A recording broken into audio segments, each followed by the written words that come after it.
যে অহংকারের চূড়ায় বসে একদিন সে বুক ফুলিয়ে বলেছিল, আমি আগুনের তৈরি আর আদম মাটির। কোটি কোটি বছর ধরে যে নিজেকে অমর ভেবে শান্তিতে ছিল, ভেবেছিল মৃত্যু নামক শব্দটি তাকে কখনো ছুঁতেই পারবে না। আজ সেই মহাবিশ্বের বুকে এক অদ্ভুত নিস্তব্ধতা। সেই অহংকারী ইবলিসের পুরো শরীর আজ থরথর করে কাঁপছে। কোটি কোটি মানুষকে ধোঁকায় ফেলা সেই অভিশপ্ত শয়তান আজ অসহায়ভাবে একটুখানি আশ্রয়ের জন্য হাহাকার করছে, কিন্তু পালাবে কোথায়?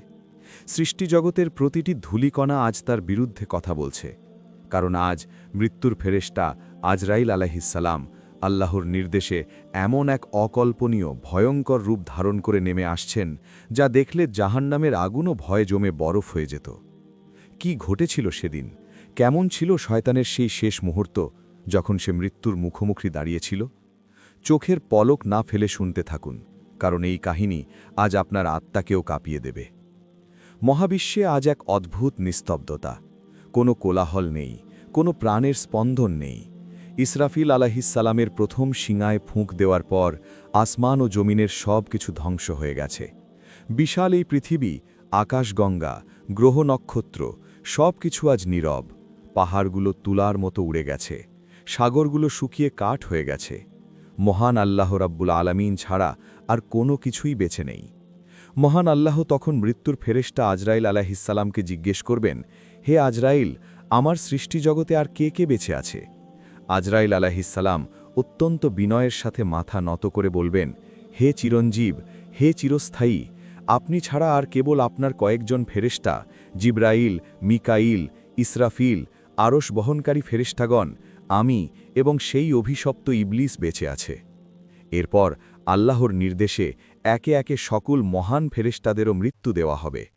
পুরো সৃষ্টিজগতে কেবল মৃত্যুর ফেরেশতা আজরাইল আলাইহিসসালাম এবং অভিশপ্ত ইবলিস শয়তান বেঁচে থাকবে। এরপর রব্বুল আলামিন এক ভয়ঙ্কর নির্দেশ দেবেন। তিনি আজরাইল আলাইহিসসালামকে বলবেন, হে আজরাইল, আজ তুমি তোমার সবচেয়ে ভয়ঙ্কর রূপটি ধারণ করো। যেদিন থেকে আমি তোমাকে সৃষ্টি করেছি, এমন ভয়ঙ্কর রূপ তুমি আর কখনো ধারণ করনি।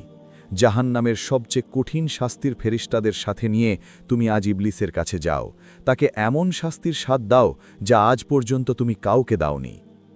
আল্লাহর এই নির্দেশ পেয়ে আজরাইল আলাইহিসসালাম নিজেকে প্রস্তুত করলেন। তিনি এমন এক বিশাল ও ভয়ঙ্কর রূপ ধারণ করলেন, যার বর্ণনা কোনো মানুষের পক্ষে দেওয়া সম্ভব নয়। তার ডানাগুলো পূর্ব থেকে পশ্চিম আকাশ পর্যন্ত ঢেকে গেল।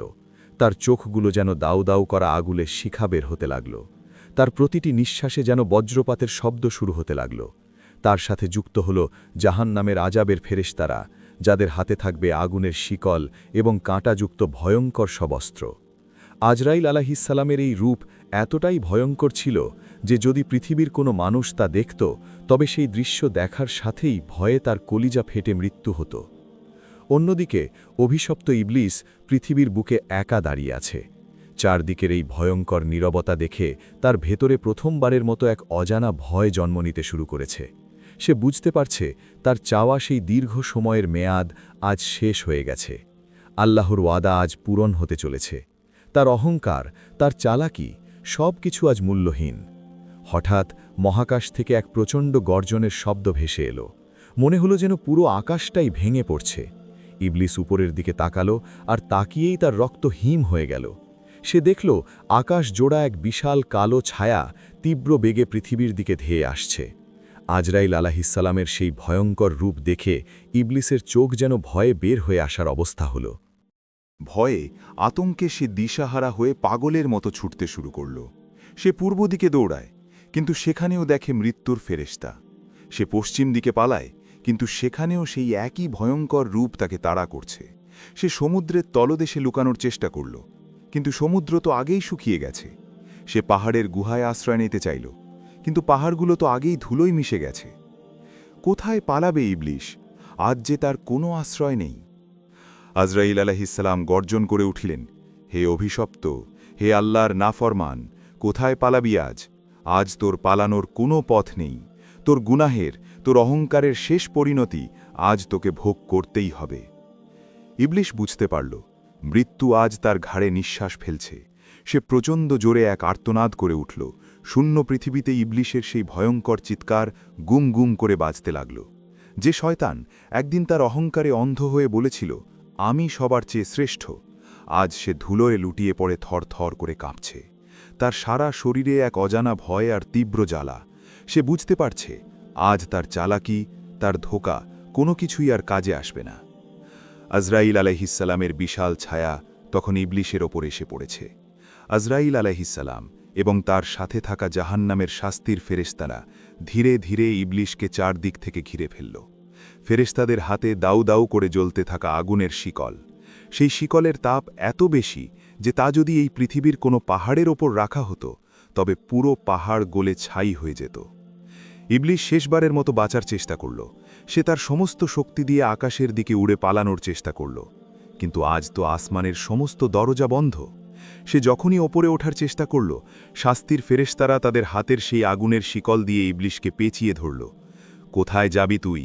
এক ভয়ঙ্কর গর্জনে কেঁপে উঠল চারপাশ। ফেরেশতারা শিকল ধরে এমন জোরে টান দিল যে ইবলিশ সোজা এসে আছড়ে পড়ল পৃথিবীর শক্ত মাটিতে। তার মুখ থেকে রক্ত আর আগুনের ফুলকি বের হতে লাগল। এরপর আজরাইল আলাইহিসসালাম ধীর পায়ে ইবলিশের দিকে এগিয়ে এলেন। তার প্রতিটি পদক্ষেপে পৃথিবী যেন থর থর করে কাঁপতে লাগল। আজরাইল আলাইহিসসালাম ইবলিশের মাথার চুলে ধরে তাকে টেনে তুললেন। ইবলিশ ব্যথায় চিৎকার করে উঠল। আজরাইল আলাইহিসসালাম বললেন, হে অভিশপ্ত, হে আল্লাহর নাফরমান, কোথায় পালাবি আজ? আজ তোর পালানোর কোনো পথ নেই। তোর গুনাহের, তোর অহংকারের শেষ পরিণতি আজ তোকে ভোগ করতেই হবে। এই কথা বলেই আজরাইল আলাইহিসসালাম ইবলিশের শরীর থেকে তার জান বা আত্মা বের করার কাজ শুরু করলেন। সাধারণ মানুষের জান কবজ করার সময় আত্মা যেমন পা থেকে মাথার দিকে ওঠে, ইবলিশের ক্ষেত্রে তা হল না। আজরাইল আলাইহিসসালাম তার হাতের একটি আঘাত দিয়ে ইবলিশের শরীরের প্রতিটি রগ, প্রতিটি শিরা উপশিরায় আগুনের তীব্র বিষ ঢুকিয়ে দিলেন। মুহূর্তের মধ্যে ইবলিশের মনে হল তার শরীরের ভেতরে যেন কুটি কুটি বিষাক্ত সাপ একসাথে কামড় দিচ্ছে। তার মনে হল কেউ যেন করাত দিয়ে তার শরীরটাকে টুকরো টুকরো করে কাটছে আর ফুটন্ত তেলের মধ্যে তাকে ডুবিয়ে রাখছে। সে যন্ত্রণায় মাটিতে গড়াগড়ি খেতে লাগল। সে মাটি খামচে ধরতে চাইল, কিন্তু যন্ত্রণায় তার আঙুলগুলো অবশ হয়ে আসছিল। এই ভয়ঙ্কর কষ্টের মাঝেই ইবলিশের চোখের সামনে ভেসে উঠতে লাগল তার অতীতের সব স্মৃতি। সেই দিনটির কথা তার মনে পড়ে গেল, যেদিন সে আল্লাহর হুকুম অমান্য করে আদম আলাইহিসসালামকে সেজদা করতে অস্বীকার করেছিল। সে ভেবেছিল সে আগুনের তৈরি বলে সে অনেক বড় কিছু, কিন্তু আজ সেই আগুনের শিকলই তার গলার ফাঁস হয়ে দাঁড়িয়েছে। তার মনে পড়তে লাগল কিভাবে সে যুগে যুগে মানুষকে ধোঁকা দিয়েছে, কিভাবে সে ভাইয়ে ভাইয়ে মারামারি লাগিয়েছে, কিভাবে সে মানুষকে পাপের পথে টেনে নিয়েছে। সে যাদের ধোঁকা দিয়েছিল আজ তারা কেউই তার পাশে নেই। সে আজ সম্পূর্ণ একা, নিঃস্ব এবং চরম অসহায়। ইবলিশ হাঁপাতে হাঁপাতে আজরাইল আলাইহিসসালামকে বলল, হে আজরাইল, আমার কষ্ট একটু কমাও, আমি আর সহ্য করতে পারছি না।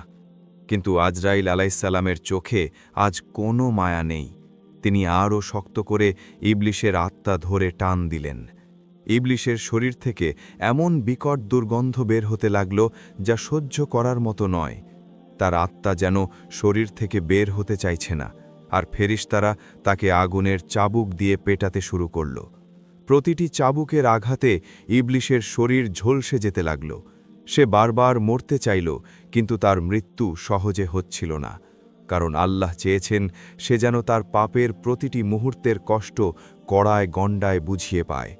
যন্ত্রণায় ইবলিশের চোখ দুটো যেন ফেটে বাইরে বেরিয়ে আসার অবস্থা হল। তার শরীরের প্রতিটি লোমকূপ থেকে যেন আগুনের লাভা বের হচ্ছিল। যে শয়তান একদিন আল্লাহর আরশের নিচে দাঁড়িয়ে ইবাদত করত, আজ সে ধুলোয় লুটিয়ে পড়ে কুকুরের মতো হাহাকার করছে। আজরাইল আলাইহিসসালাম তখন ইবলিশের মাথার চুল আরও শক্ত করে ধরলেন। তার হাতে থাকা আগুনের চাবুকগুলো দিয়ে শাস্তির ফেরেশতারা সমানে আঘাত করে চলেছে। ইবলিশ চিৎকার করে বলতে লাগল, হে আজরাইল, মৃত্যুর এত কষ্ট, আমাকে আর মেরো না, আমার আত্মা বের করে নাও, তবু এই যন্ত্রণা থেকে মুক্তি দাও। কিন্তু আজরাইল আলাইহিসসালামের কণ্ঠে তখন যেন বজ্রের গর্জন। তিনি বললেন, হে আল্লাহর সবচেয়ে বড় দুশমন, তুই চেয়েছিলি কিয়ামত পর্যন্ত বেঁচে থাকতে। আল্লাহ তোকে সেই সময় দিয়েছিলেন, কিন্তু তুই সেই সময় কাজে লাগিয়েছিস কোটি কোটি মানুষকে পথভ্রষ্ট করতে। আজ তোর সেই অহংকার কোথায়? আজ তোর সেই মিথ্যে ক্ষমতা কোথায়? আজ তোকে তিল তিল করে মৃত্যুর স্বাদ নিতে হবে। এরপর আজরাইল আলাইহিসসালাম তার বিশাল হাত দিয়ে ইবলিশের আত্মাকে এমনভাবে টেনে ধরলেন, ঠিক যেভাবে কাঁটাযুক্ত বিশাল কোনো ডালকে ভেজা তুলার ভেতর থেকে জোরে টেনে বের করা হয়। ইবলিশের মনে হল তার শরীরের প্রতিটি হাড়, প্রতিটি শিরা যেন একসাথে গুঁড়ো হয়ে যাচ্ছে। সে তার শেষ শক্তিটুকু দিয়ে এক বিকট আর্তনাদ করে উঠল। সেই আর্তনাদ এতই ভয়ঙ্কর ছিল যে যদি পৃথিবীতে কোনো পাহাড় বা সাগর অবশিষ্ট থাকত, তবে সেই চিৎকারের ভয়ে সেগুলোও টুকরো টুকরো হয়ে যেত। ইয়া আল্লাহ বলে চিৎকার করতে চাইল ইবলিশ, কিন্তু তার গলা দিয়ে কোনো শব্দ বের হল না। যে মুখে সে একদিন আল্লাহর হুকুম অমান্য করেছিল, আজ সেই মুখ দিয়ে সে ক্ষমাও চাইতে পারল না। এক প্রচণ্ড ঝটকা আজরাইল আলাইহিসসালাম শেষবারের মতো এক বিশাল টান দিলেন, আর সাথে সাথেই চিরকানের জন্য নিস্তব্ধ হয়ে গেল অহংকারী ইবলিশ। তার আত্মাকে তার শরীর থেকে ছিঁড়ে বের করে আনা হলো। সেই আত্মা দেখতে ছিল কয়লার চেয়েও কালো, এবং তা থেকে পৃথিবীর সবচেয়ে বাজে দুর্গন্ধ বের হচ্ছিল। ইবলিশের বিশাল শরীরটা মুহূর্তের মধ্যে পুড়ে ছাই হয়ে গেল। মহাবিশ্বের বুক থেকে চিরতরে মুছে গেল সেই অভিশপ্ত শয়তানের নাম। যে ভেবেছিল মৃত্যু তাকে ছুঁতে পারবে না, তাকেও আজ মৃত্যুর ভয়ঙ্কর স্বাদ গ্রহণ করতে হল। ধ্বংসপ্রাপ্ত পৃথিবীতে আবার নেমে এলো এক চরম নিস্তব্ধতা। সব শেষ। কেবল মহান আল্লাহ এবং তার হুকুম পালনকারী মৃত্যুর ফেরেশতা ছাড়া আর কেউ রইল না। প্রিয় ভাই ও বোনেরা, আজ একটু চুপ করে নিজের বুকের ভেতরটা একবার অনুভব করুন। একটু ভাবুন তো, যে ইবলিস আগুনের তৈরি ছিল, যার ইবাদতের জায়গা ছিল আসমানে ফেরেশতাদের সাথে, কোটি কোটি বছর যে বেঁচেছিল, সেই শক্তিশালী ইবলিসকেও একদিন এই ভয়ঙ্কর মৃত্যুর স্বাদ নিতে হল। শুধু তার একটাই অপরাধ ছিল, অহংকার এবং আল্লাহর অবাধ্যতা। আর আমরা তো সামান্য এক ফোঁটা নাপাক পানি থেকে তৈরি মাটির মানুষ। আমাদের আয়ু মাত্র ৬০ থেকে ৭০ বছর। এই ছোট্ট জীবনে কিসের এত অহংকার আমাদের? কিসের এত তাকাব্বুরি? কেন আমরা দুদিনের এই দুনিয়ার লোভে পড়ে আখেরাতকে ভুলে যাচ্ছি? কেন ভাইয়ে ভাইয়ে এত হিংসা, এত মারামারি? একদিন ঠিক এভাবেই একদিন আমাদেরও সময় শেষ হয়ে যাবে। আজরাইল আলাইহিসসালাম আমাদের সামনেও এসে দাঁড়াবেন। আপনার আমার এই সুন্দর শরীরটা মাটির নিচে পোকামাকড়ের খাবারে পরিণত হবে। সেদিন সাথে যাবে কেবল আমাদের আমলগুলো। আমরা কি প্রস্তুত সেই দিনের জন্য? আমরা কি কখনো জায়নামাজে বসে দুফোঁটা চোখের পানি ফেলে আল্লাহকে বলেছি, হে আল্লাহ, আমাকে মাফ করে দিন? যখন মৃত্যুর ফেরেশতা আমাদের সামনে আসবেন, তখন কি তিনি ইবলিসের মতো ভয়ঙ্কর রূপ নিয়ে আসবেন, নাকি জান্নাতের সুসংবাদ নিয়ে হাসি মুখে আসবেন? আসুন না ভাই, আসুন না বোন, সময় থাকতে আমরা ফিরে আসি। দুনিয়ার এই মিথ্যা মায়া ছেড়ে একবার সেই মহান রবের কাছে সিজদায় লুটিয়ে পড়ি। যে রব আমাদের এত ভালোবাসেন, যিনি আমাদের জন্য জান্নাত সাজিয়ে রেখেছেন। হে আল্লাহ, আমাদের আপনি ঈমান নিয়ে মরার তৌফিক দিন। মৃত্যুর ভয়ঙ্কর কষ্ট থেকে আমাদের বাঁচান। আমাদের সবাইকে আপনি ক্ষমা করে দিন। আমিন।